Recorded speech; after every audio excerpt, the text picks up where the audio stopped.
सा। इस गीत को बनवाने वाला अनिल गावड़ एंड परेश गावड़।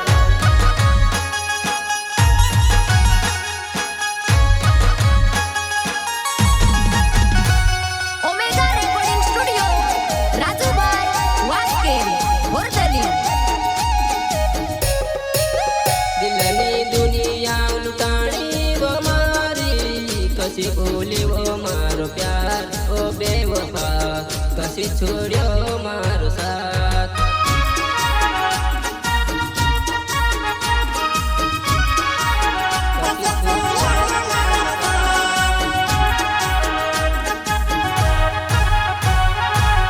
दिलनी दुनिया उजाड़ी वो जानू, कसी छोड़ियो मारो साथ ओ बेवफा, कसी भूलियो मारो प्यार।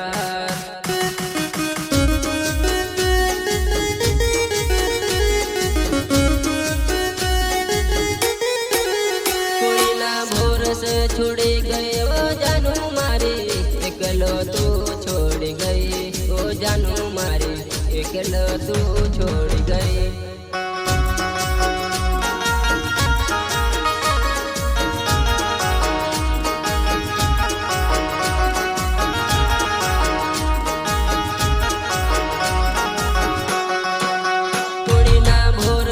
छोड़ी गए वो जानू मारी, एकलो तू छोड़ गई ओ जानू मारी, एकलो तू छोड़ गई।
तारा वो प्यार माँ पागल भटकू, तारा प्यार माँ पागल भटकू, कुणी ना भोर से मिली गए वो जानू के तो, कुणी ना भोर से छुड़ी गए।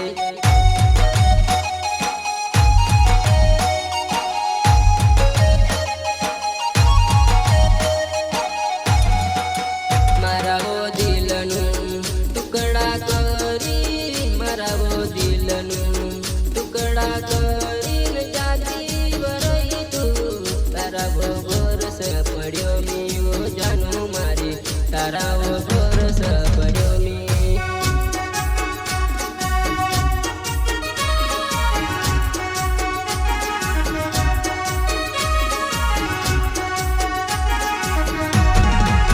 मारा वो दिलनु टुकड़ा करी, मारा वो दिलनु टुकड़ा करीन जाती वरई तू, तारा वो गोरस पड़्यो मी वो जानू मारी, तारा वो गोरस पड़्यो मी।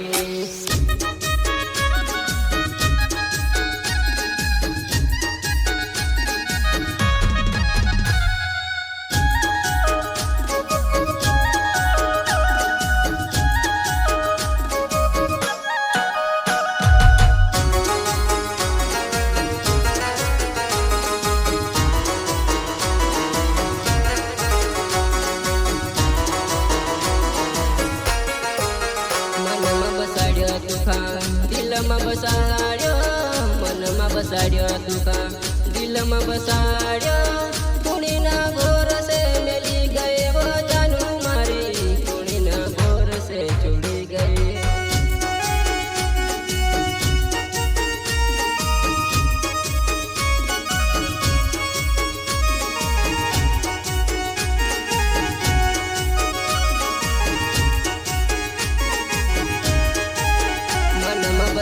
દુખા દિલમાં બસાડ્યો મનમાં બસાડ્યો દુખા દિલમાં બસાડ્યો ધૂણીના બોરસે મેલી ગયો જાનું મારી ધૂણીના બોરસે છોડી ગઈ